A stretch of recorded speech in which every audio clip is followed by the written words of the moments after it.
जय हिंद साथियों, welcome to self study classes with Sumit Jain YouTube channel में आप सभी का स्वागत है।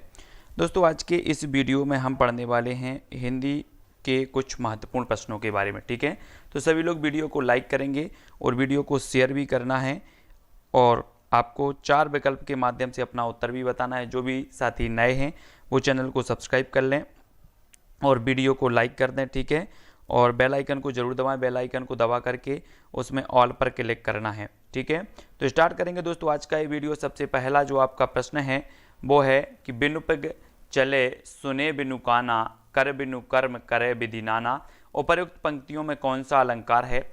उपमा, अतिशयोक्ति, विभावना या फिर रूपक। सभी लोगों को बताना है कि बिनु पग चले सुने बिनु काना।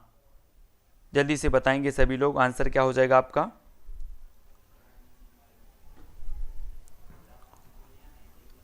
तब आपका बिल्कुल सही आंसर होगा दोस्तों विभावना। विभावना यानी कि जहां कारण भी नहीं है और कार्य हो रहा है, बिना कारण के भी कार्य होता है, जहां पर वहां होता है आपका विभावना अलंकार, है ना। बिना पग के भी, है ना, चल रहा है, बिना पैर के भी चल रहा है ना। सुने बिनु काना, बिना कान के भी सुन रहा है, मतलब कारण भी नहीं है और कार्य हो रहा है, वहां पर आपका होता है विभावना अलंकार। यानी कि जो 3 नंबर है वो बिल्कुल यहाँ पर सही हो जाएगा। अगला क्वेश्चन है दोस्तों, गहरा शब्द के लिए कौन सा विलोम शब्द सही है? गहरा का विलोम शब्द आपको बताना है। उत्तर क्या हो जाएगा? अछल, उथल, उछाल या उथला। तो गहरा का जो विलोम शब्द है वो क्या हो जाएगा?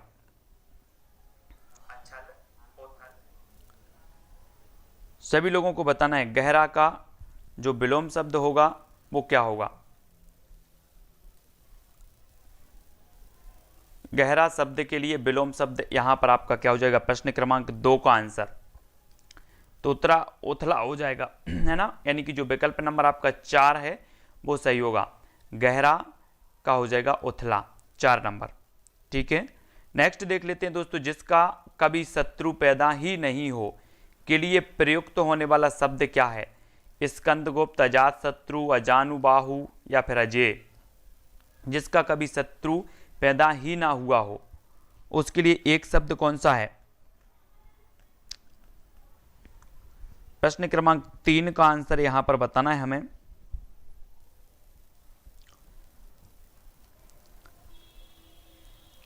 तब आपका बिल्कुल सही जो आ जाएगा वो क्या हो जाएगा? अजात शत्रु। यानी कि जो विकल्प नंबर आपका 2 है वो बिल्कुल सही हो जाएगा, 2 नंबर का।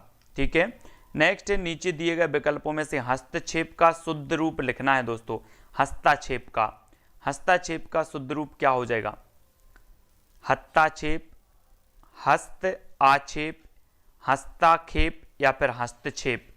तो हस्ताक्षेप का जो शुद्ध रूप हो जाएगा वो क्या हो जाएगा?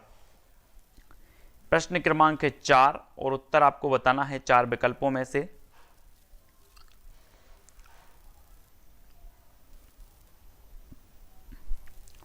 तब आपका बिल्कुल सही आंसर हो जाएगा हस्तक्षेप, यानी कि 4 नंबर आपका राइट आंसर होगा। ठीक है, हस्तक्षेप। अगला देखते हैं दोस्तों, अकल ठिकाने लगना मुहावरे का अर्थ क्या है? बहुत बुद्धिमान व्यक्ति, बुद्धि नष्ट होना, मनोकामना पूर्ण होना या भूल समझ में आना। अकल ठिकाने लगना मुहावरे का अर्थ यहां पर बताना है। प्रश्न क्रमांक 5 का उत्तर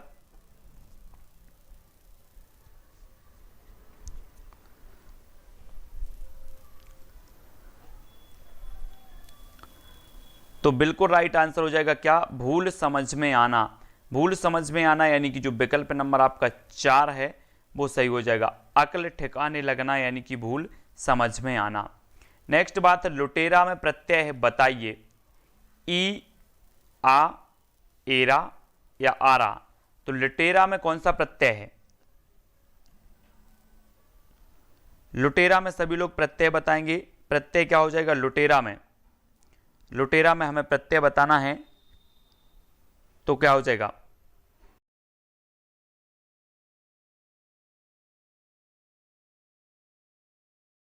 तब आपका राइट आंसर क्या हो जाएगा? लुटेरा में प्रत्यय बताना है यहां पर और आंसर हो जाएगा एरा। एरा यानी कि जो विकल्प नंबर 3 है वो बिल्कुल सही हो जाएगा। ठीक है, अगला क्वेश्चन देखो, रामचरितमानस में प्रधान रस के रूप में किस रस का वर्णन किया गया है? रामचरितमानस में प्रधान रस के रूप में किस रस का वर्णन किया गया? भक्ति रस, अद्भुत रस, वात्सल रस या शांत रस। रामचरितमानस आपको बताना है, ये महाकाव्य है तुलसीदास जी का रामचरितमानस। और रामचरितमानस में प्रधान जो रस है वो किस रस का वर्णन किया गया है? प्रश्न क्रमांक 7 का आंसर यहाँ पर बताना है। तो आपका जो राइट आंसर हो जाएगा प्रश्न क्रमांक 7 का वो हो जाएगा भक्ति रस। भक्ति रस यानी कि जो विकल्प नंबर 1 है वो यहाँ पर बिल्कुल सही हो जाएगा। ठीक है, रामचरितमानस में जो रस है वो भक्ति रस। ठीक है, 1 नंबर। अगला क्वेश्चन देखो, राम सुबरन सुखमाकर सुगदना थोर में छंद का नाम बताना है हमें। चौपाई छंद है, सोरठा छंद है, बरबई छंद है या फिर दोहा छंद है? सम सुबरन सुखमाकर सुखदना थोर है ना, सम सुबरन सुखमाकर सुखदना थोर में छंद बताना है हमें, कौन सा छंद हो जाएगा? तो छंद को भी आपको आसानी से पढ़ना है और यहां पर हो जाएगा बरबे। बरबे यानी कि जो विकल्प नंबर आपका 3 है वो यहां पर राइट आंसर होगा 3। ठीक है, 3 नंबर का। अगला क्वेश्चन देख लेते हैं दोस्तों, आपको यहां पर बताना है रिम्यूनरेशन शब्द के लिए हिंदी में जो भाषा उचित पारिभाषिक शब्दावली है वो क्या हो जाएगा?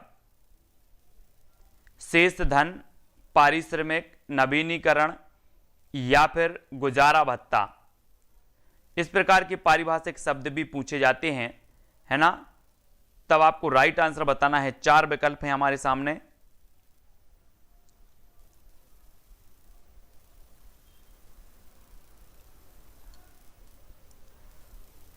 तो आपका बिल्कुल सही आंसर हो जाएगा दोस्तों पारिश्रमिक। पारिश्रमिक यानी कि जो विकल्प नंबर 2 है आपका वो बिल्कुल सही हो जाएगा, बी नंबर का।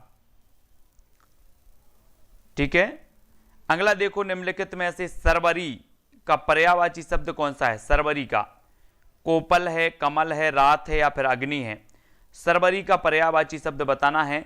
पर्यायवाची शब्द अगर आपने पढ़े हैं तो पर्यायवाची शब्द सभी लोग बताएंगे प्रश्न क्रमांक 10 का।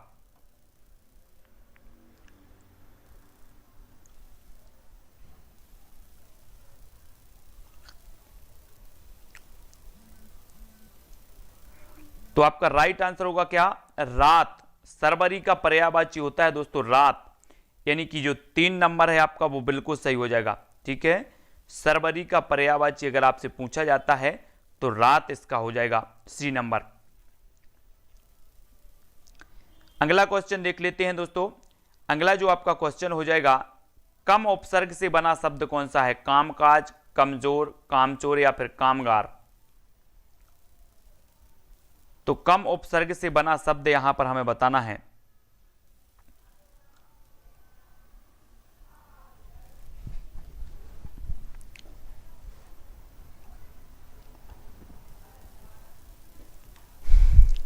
तो राइट आंसर आपका हो जाएगा क्या?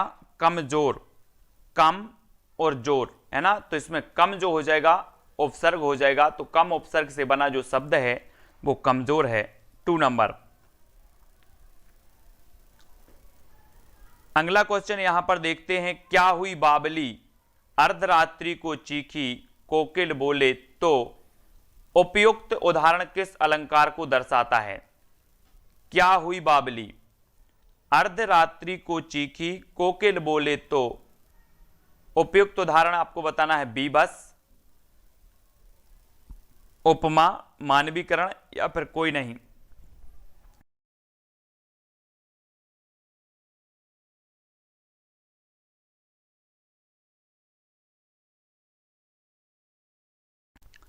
अलंकार आपने पढ़े हैं और अलंकार का उत्तर हो जाएगा आपका कौन सा? मानवीकरण। मानवीकरण यानी कि प्रश्न क्रमांक जो 3 है वो आपका बिल्कुल सही हो जाएगा। ठीक है, 3 नंबर मानवीकरण अलंकार यहां पर हो जाएगा। ठीक है, नेक्स्ट देखेंगे, आंखों में चुभना मुहावरे का अर्थ निम्न विकल्पों में से कौन सा है? अप्रिय लगना, निष्प्रिय लगना, अप्रिय लगना या फिर प्रिय लगना? आंखों में चुभना मुहावरे का अर्थ क्या हो जाएगा?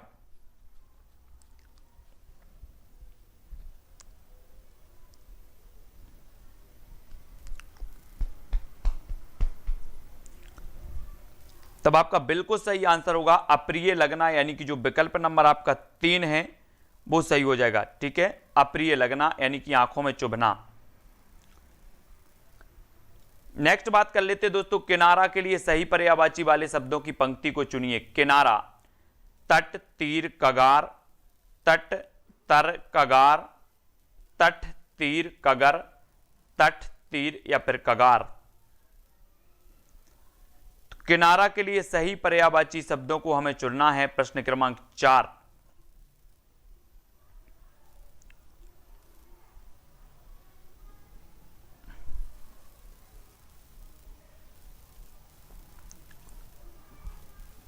तब आपका प्रश्न क्रमांक 4 का उत्तर हो जाएगा दोस्तों तट, तीर और कगार। एक किनारे के पर्यायवाची है, यानी कि जो विकल्प नंबर ए है वो बिल्कुल सही हो जाएगा, ए नंबर का। निम्नलिखित वाक्य का शुद्ध रूप नीचे दिए गए विकल्पों में से बताइए। अब आप जा सकता है, अब आप जा सकता है का शुद्ध रूप हमें बताना है। अब आप जा सकता हो, अब आप जा सकते हो, अब आप जा सकते हैं या फिर अब आप अब जा सकते हो। तो अब आप जा सकता है का शुद्ध रूप हमें यहां पर बताना है। क्या हो जाएगा शुद्ध रूप?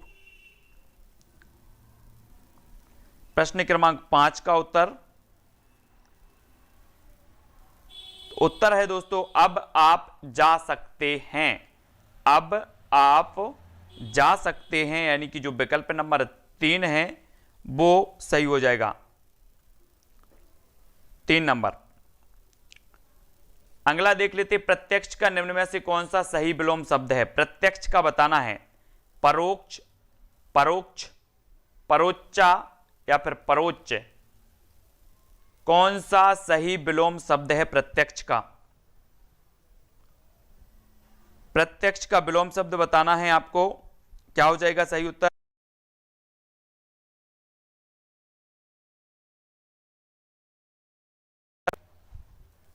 प्रत्यक्ष का निम्न में से सही विलोम शब्द बताना है और आपका बिल्कुल सही आंसर हो जाएगा 1 नंबर, यानी कि परोक्ष। 1 नंबर आपका बिल्कुल सही है। अगला क्वेश्चन देखेंगे, अनुमोदन इस शब्द का सही पारिभाषिक रूप चुनेंगे। अनुमोदन का अपनी खुशी जाहिर करना, आज्ञा देना, अपना समर्थन देना या मन ही मन प्रसन्न होना। तो अनुमोदन का सही पारिभाषिक शब्द क्या होता है?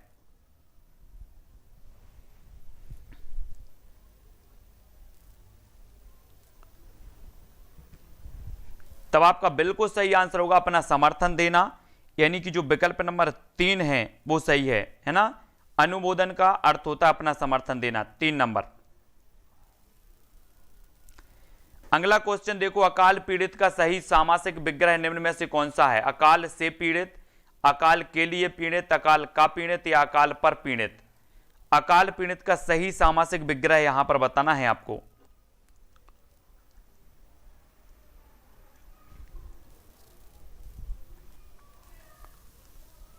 तो राइट आंसर आपका क्या हो जाएगा? आपने पढ़ा है अकाल से पीड़ित।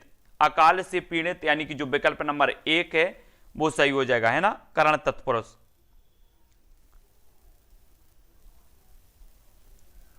अगला क्वेश्चन देख लो, जिस स्त्री का पति बाहर हो के लिए उपयुक्त शब्द क्या है? अप्रत्याशित, अप्राकृत, प्रोषित पतिका या फिर आश्वस्त। जिस स्त्री का पति बाहर हो के लिए एक शब्द बताना। प्रश्न क्रमांक 9 का आंसर क्या हो जाएगा?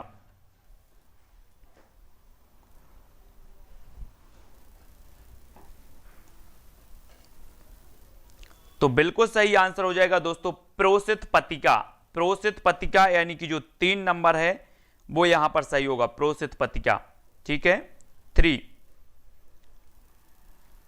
अगला क्वेश्चन देखो, मैं अपने गुरु खाली स्थान रखता हूं। इस वाक्य के रिक्त स्थान में उपयुक्त शब्द भरना है। के ऊपर श्रद्धा, को श्रद्धा, पर श्रद्धा, के आगे श्रद्धा। तो मैं अपने गुरु बताना है।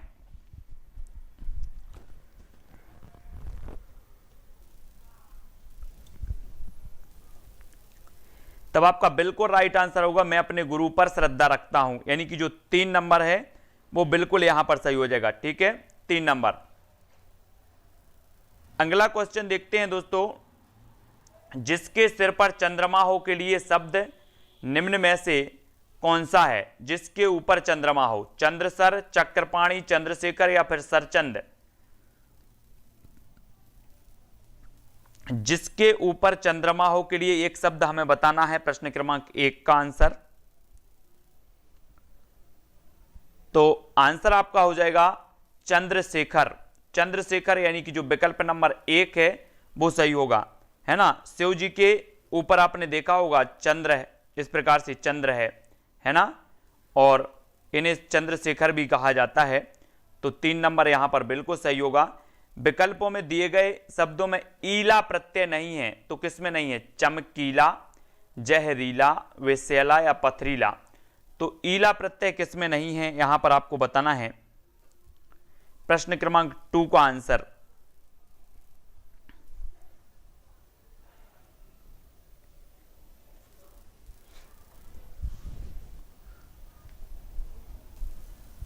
तब आपका राइट आंसर होगा विषैला। विषैला यानी कि जो 3 नंबर है वो सही हो जाएगा। ईला प्रत्यय नहीं है तो विषैला में, ठीक है। 3। अगला देखो, नीचे दिए गए विकल्पों में से कौन सा उत्प्रेक्षालंकार का भेद नहीं है? उत्प्रेक्षालंकार का भेद नहीं है तो कौन सा नहीं है? अर्थांतरान्यास, फलोत्प्रेक्षा, हेतु उत्प्रेक्षा, वस्तु उत्प्रेक्षा। तो प्रश्न क्रमांक 3 का उत्प्रेक्ष अलंकार का भेद नहीं है तो कौन सा नहीं है? तब आपका बिल्कुल सही आंसर हो जाएगा दोस्तों विकल्प नंबर 1, अर्थांतरन्यास, यानी कि जो विकल्प नंबर 1 है ये उत्प्रेक्ष अलंकार का भेद नहीं है। फलोत उत्प्रेक्षा, हेतु उत्प्रेक्षा और वस्तु उत्प्रेक्षा ये भेद होते हैं उत्प्रेक्ष अलंकार के। शुद्ध शब्द का चुनाव करना है हमें, है ना। कृपया, कृपया, कृपया या फिर कृपया। शुद्ध शब्द का चुनाव करिए, 4 का उत्तर बताना है। कृपया कैसा लिखा जाता है?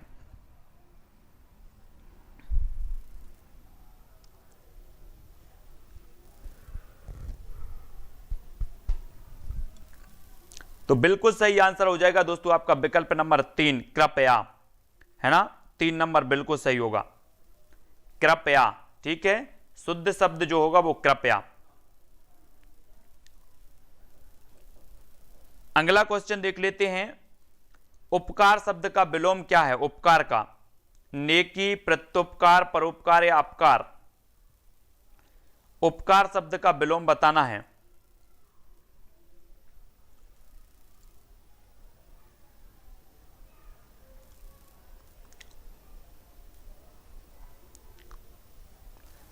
तो आंसर हो जाएगा अपकार। अपकार यानी कि जो 4 नंबर है वो सही होगा। उपकार का विलोम होता अपकार। पर्यायवाची वाले शब्दों की पंक्तियों को चुनिए। पत्नी, पत्नी के पर्यायवाची बताना है यहां पर आपको। पत्नी, बामा, दारा, भार्या, वधु, आत्मजा, सुता, प्रभा, आभा। पत्नी के पर्यायवाची वाली पंक्ति को चुने जिसमें पत्नी के पर्यायवाची दिए हैं।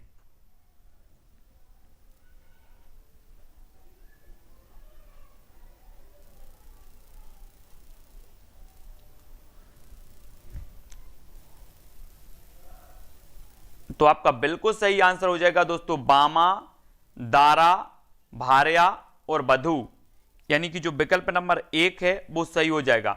ये पत्नी के पर्यायवाची हैं। 1 नंबर।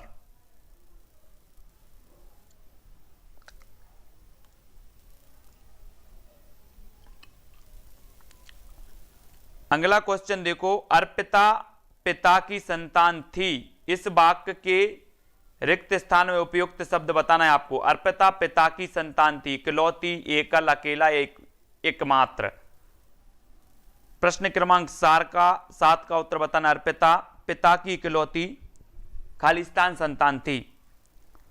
तो सभी लोगों को पता भी है इकलौती यानी कि जो विकल्प नंबर 1 है वो सही हो जाएगा। इकलौती संतान थी, ठीक है। अर्पिता पिता की इकलौती संतान थी। सुरेंद्र द्वारा सुंदर गीत लिखे गए हैं। इस वाक्य में कौन सा वाच्य है? वाच्य बताना है। सुरेंद्र द्वारा सुंदर गीत लिखे गए हैं। भाववाच्य, कर्मवाच्य, इनमें से कोई नहीं, या फिर कर्तरीवाच्य। वाच्य आपने पढ़े हैं, वाच्य 3 प्रकार के होते हैं, कर्तृवाच्य, कर्मवाच्य और भाववाच्य। तो सुरेंद्र द्वारा सुंदर गीत लिखे गए हैं, इस वाक्य में जो वाच्य हैं वो कौन सा वाच्य है? तब आपका बिल्कुल सही आंसर हो जाएगा कर्मवाच्य, यानी कि 2 नंबर बिल्कुल सही होगा। ठीक है, कर्मवाच्य। अगला देख ली, यथाविधि में कौन सा समास है? अव्ययी भाव समास, तत्पुरुष समास, कर्मधारय समास या फिर द्विगु समास। तो यथाविधि बताना है।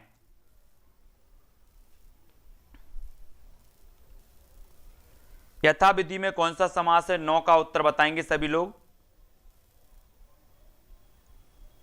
तो सभी को पता है कि यथाविधि यानी कि जो विकल्प नंबर 1 है, जिसका जो प्रथम पद हो अव्यय हो, वहां पर अव्ययी भाव समास होता है, और 1 नंबर आपका बिल्कुल सही हो जाएगा, अव्ययी भाव समास है ना।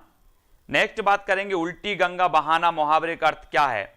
अविपरीत कार्य कराना, विपरीत करना, विपरीत कार्य ना करना या फिर विपरीत कार्य करना। उल्टी गंगा बहाना मुहावरे का अर्थ बताना है।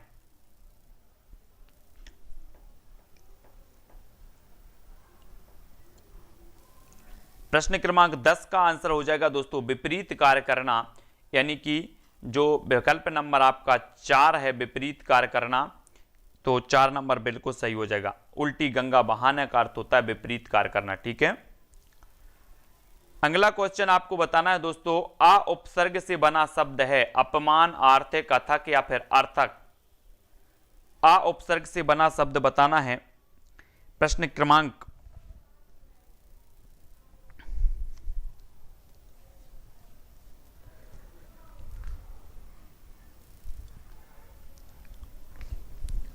तब आपका बिल्कुल सही आंसर हो जाएगा अथक। अथक यानी कि जो 3 नंबर है वो सही हो जाएगा इसमें, है ना। जब हम उपसर्ग देखते हैं और जब हम इसको तोड़ते हैं शब्द को, तो दोनों शब्द की क्या निकलनी चाहिए? अर्थ निकलनी चाहिए। ठीक है, जैसे आ यहां पर उपसर्ग हो गया और थक ये शब्द का अर्थ होना चाहिए अलग, है ना, एक सार्थक शब्द होना चाहिए। यहां से अगर आ अलग कर दें तो पमान ये कोई सार्थक शब्द नहीं है। तो इस प्रकार से उपसर्ग जो है उसमें सार्थक शब्द होना चाहिए, तो याद रखना है। अगला क्वेश्चन है, रुग्ण का कौन सा सही विलोम शब्द है? रुग्ण का, रुग्णी, स्वस्थ, रुग्ना या फिर सुस्त। रुग्ण का सही विलोम शब्द बताना है हमें यहां पर।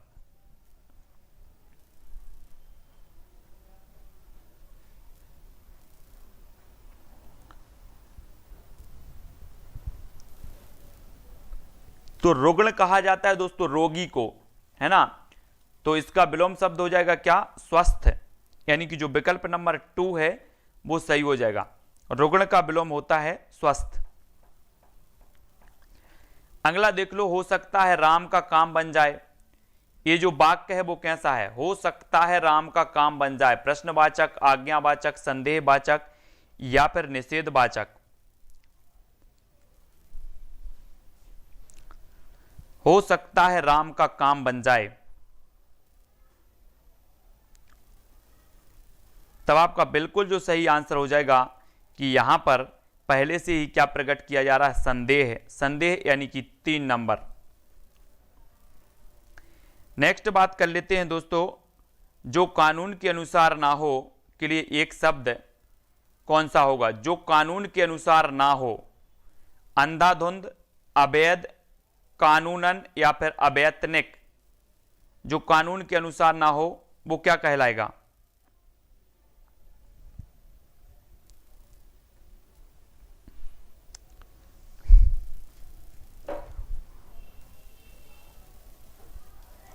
तो सभी को पता है कि जो कानून के अनुसार ना हो वो क्या कहलाएगा? अवैध, है ना। अवैध यानी कि जो विकल्प नंबर 2 है वो यहां पर सही होगा। तलवार की धार पर चलना मुहावरे का अर्थ क्या हो जाएगा? शांत हो जाना, शक्तियां प्राप्त कर लेना, जोखिम भरा काम करना या फिर मर जाना। तलवार की धार पर चलना मुहावरे का अर्थ बताना है यहां पर। प्रश्न क्रमांक 5 का क्या हो जाएगा राइट आंसर?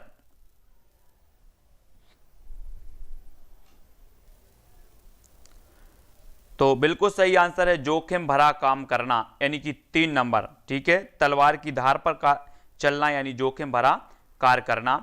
हाथ के लिए पर्यायवाची वाले शब्दों की पंक्ति बताना है। हाथ का पर्यायवाची क्या होगा? हस्ता पाणी कर, हस्ता फाणी कर, हस्त पाणी कर, हस्त पाणी करन। तो हाथ का पर्यायवाची कौन सा हो जाएगा सही?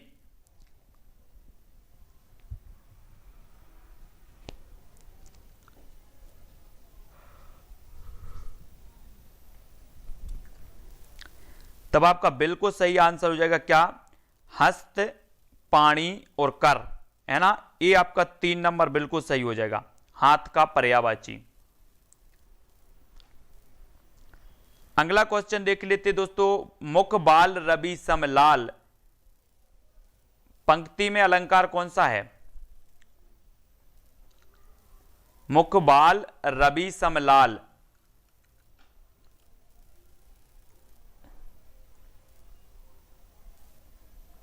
प्रश्न क्रमांक 7 का आंसर यहां पर बताना है और आपका जो उत्तर हो जाएगा वो क्या हो जाएगा? उत्प्रेक्षा अलंकार। उत्प्रेक्षा यानी कि जो 4 नंबर है वो सही हो जाएगा, उत्प्रेक्षा अलंकार। मुख बाल रवि सम लाल, ठीक है, डी नंबर उत्प्रेक्षा। अगला क्वेश्चन देखेंगे, परिणाम शब्द का सही विग्रह क्या होगा? परिधन राम, परिधन नाम, परिधन मान, प्रधनमान। तो परिणाम शब्द का सही विग्रह करना है।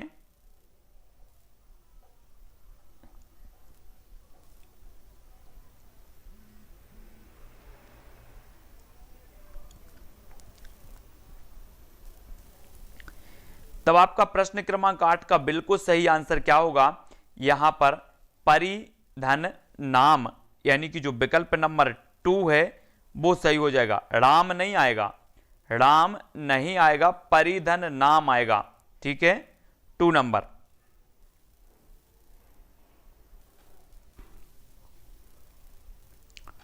अगला देख लो, दशहरा पर नीलकंठ का दर्शन शुभ माना जाता है। इस वाक्य में सदा बहुवचन में रहने वाले शब्द को ज्ञात करना है।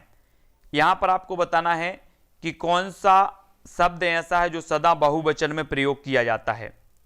दशहरा पर नीलकंठ का दर्शन शुभ माना जाता है, तो आपको बताना है दशहरा है, दर्शन या फिर नीलकंठ, कौन सा ऐसा शब्द है जो सदा बहुवचन के रूप में प्रयोग किया जाता है।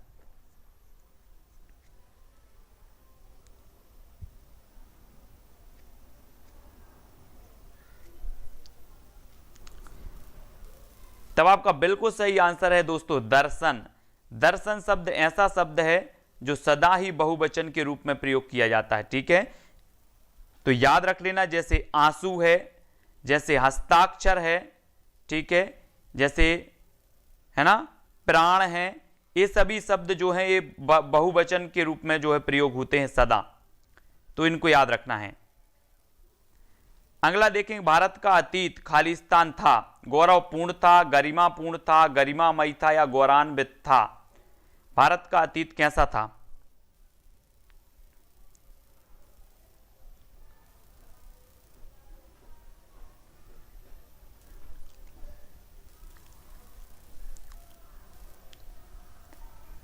तो राइट आंसर हो जाएगा दोस्तों गौरवपूर्ण।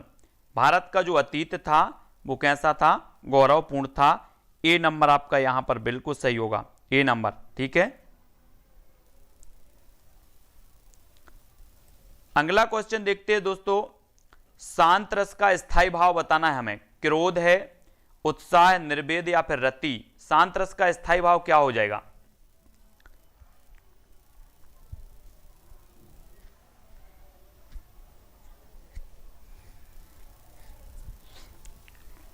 तो सभी लोगों को पता है कि जो शांत रस का स्थायी भाव है 3 नंबर यानी कि निर्वेद है, ठीक है, निर्वेद।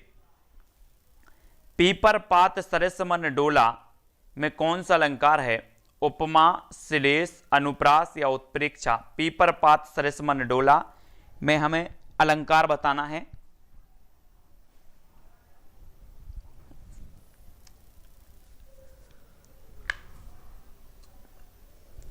तब आपका बिल्कुल सही आंसर हो जाएगा दोस्तों कौन सा, आपका हो जाएगा उपमा अलंकार। अब यहां पर पापा आ रहा तो ऐसा नहीं बोल देना कि सर ये तो अनुप्रास है ना, कुछ लोग चले गए ना अनुप्रास की ओर। यहां पर उपमा अलंकार है, मैंने आपको बताया था। यहां पर सरस जो वाचक शब्द आया है, पीपर पात सरस मन डोला, यानी कि जो उपमा अलंकार है वो ए नंबर सही हो जाएगा। आहट प्रत्यय से बना शब्द कौन सा है, चिल्लाहट, मिलाहट, लिखावट या थकावट। आहट प्रत्यय से शब्द कौन सा बना है,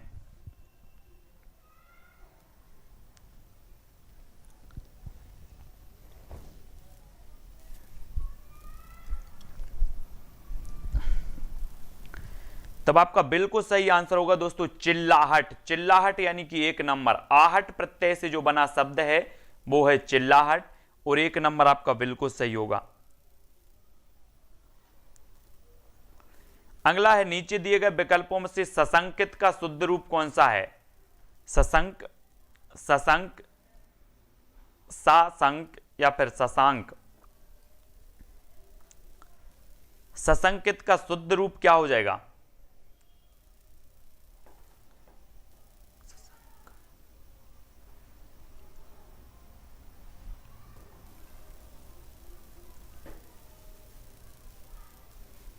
तो आपका राइट आंसर जो है वो है कौन सा, 3 नंबर सशंक।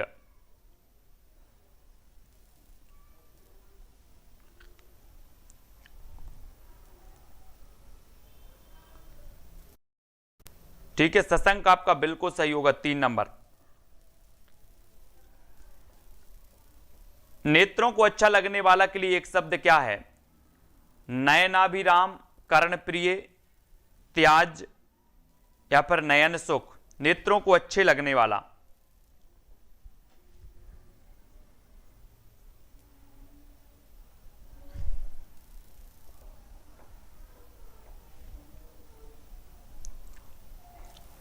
प्रश्न क्रमांक 5 का जो राइट आंसर होगा वो होगा नयनाभिराम। नयनाभिराम यानी कि जो विकल्प नंबर 1 है वो सही होगा, है ना। नेत्रों को अच्छा लगने वाला नयनाभिराम, नयन सुख नहीं होगा, नयनाभिराम 1 नंबर।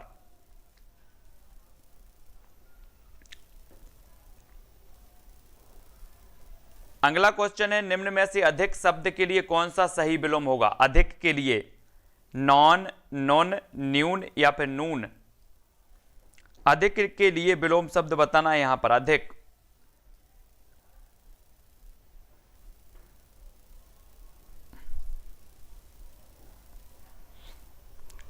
तो बिल्कुल सही आंसर आपका क्या हो जाएगा, न्यून, यानी कि जो विकल्प नंबर 3 है वो ये बिल्कुल राइट आंसर होगा, अधिक का न्यून।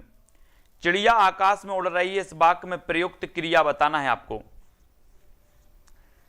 असमापिका, सकर्मक, समापिका या अकर्मक। कौन सी क्रिया है, 7 का उत्तर। चिड़िया आकाश में उड़ रही है,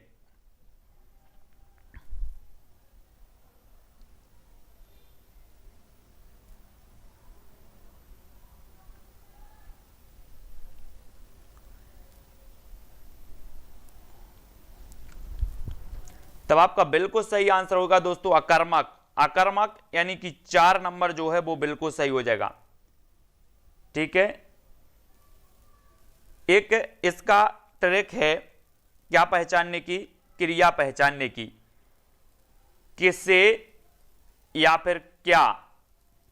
क्या लगेकर आप अगर यहां प्रश्न पूछते हैं कि क्या उड़ रही है, क्या उड़ रही है, अगर यहां पर उत्तर में कर्ता आए तो समझना अकर्मक, ठीक है, और अगर आपका कर्म आए तो सकर्मक। ठीक है, अगला क्वेश्चन देखो, अंग अंग मुस्कुराना, इस मुहावरे का अर्थ क्या है, स्वस्थ होना, मोटा होना, बहुत दर्द होना या बहुत प्रसन्न होना। प्रश्न क्रमांक 8 का उत्तर बताना है सभी लोग। मैंने एक क्रिया का वीडियो डाला है बनाकर, सकर्मक क्रिया और अकर्मक क्रिया का, एक बार देख लेना आप, तो क्रिया कभी गलत नहीं करेंगे। ठीक है, तो अंग अंग मुस्कुराना, इस मुहावरे का अर्थ क्या हो जाएगा, तब आपका बिल्कुल सही आंसर होगा बहुत प्रसन्न होना, यानी कि जो 4 नंबर है वो बिल्कुल सही होगा। 4 नंबर, अंग अंग मुस्कुराना यानी बहुत प्रसन्न होना। उसके आंसू थम नहीं रहे थे, इस वाक्य में प्रयुक्त ऐसे शब्द को ज्ञात करना है जो सदा बहुवचन में प्रयुक्त होता है। तो कौन सा शब्द है जो बहुवचन में प्रयोग होता है? आंसू, उसके, नहीं या फिर थम।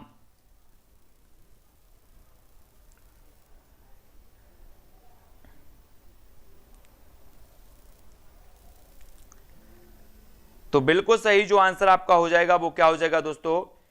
वो हो जाएगा आंसू। आंसू यानी कि जो विकल्प नंबर आपका 1 है, आंसू, मैंने बताया था कि आंसू शब्द हमेशा बहुवचन में प्रयोग होता है। और कालिंदी शब्द का पर्यायवाची बताना है, मुनि, लहर, यमुना या फिर मेधावी। कालिंदी शब्द का पर्यायवाची क्या होगा?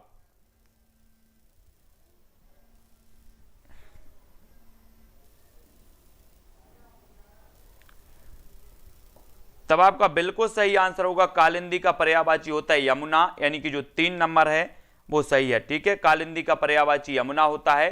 तो यहां पर दोस्तों हमने 50 प्रश्नों को हल किया है। ठीक है, अगर किसी को किसी भी प्रश्न में डाउट हो तो फटाफट से बताएं, और सभी लोग वीडियो को लाइक जरूर करेंगे। और बहुत सारे क्वेश्चन यहां पर आज हमने सॉल्व किए हैं हिंदी व्याकरण से संबंधित, चाहे वो समास के हों, है ना, या फिर मुहावरे हों, या फिर आपके पर्यायवाची विलोम शब्द हों।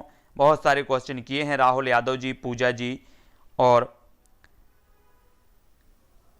ठीक है, केशव जी, ब्रजेश जी, सुरेंद्र जी, जितेंद्र जी, विकास जी, राहुल, धीरज जी, विकास जी, स्वाति जी, ठीक है, रिंकी पाल जी, रिंकी यादव जी, विकास सोनी जी, धीरज पटेल जी, विकास जी, पूजा चौधरी जी, और रंजना चौरिया, केशव जी, विकास जी, आनंद जी, सुनील जी, आदित्य जी, कुसुम, आनंद चौबे जी, सभी के लिए बहुत बहुत धन्यवाद। सभी लोग वीडियो को लाइक जरूर करेंगे। कुसुम यादव, आनंद जी, ठीक है, और पूजा विश्वकर्मा जी, स्वाति जी, आनंद जी, विकास, रिंकी जी, सभी को बहुत बहुत धन्यवाद। पूजा धाकड़ जी, ठीक है।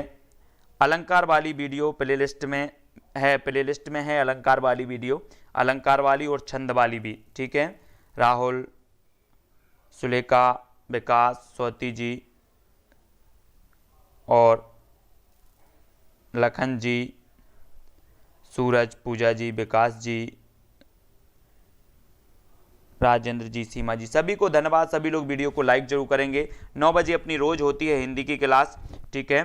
तो हिंदी की क्लास को सभी लोगों से जुड़ना है, अपना प्रैक्टिस थोड़ा सा बनाते जाना है। हिंदी सभी से आती है, लेकिन कुछ क्वेश्चनों का प्रैक्टिस करना बहुत ज़रूरी होता है। गीता जी, सूरज, ब्रजेश, श्रीवास, रोहित जी, है ना, आदित्य जी, और अखिलेश, रैकबार, विकास जी, सभी को बहुत बहुत धन्यवाद।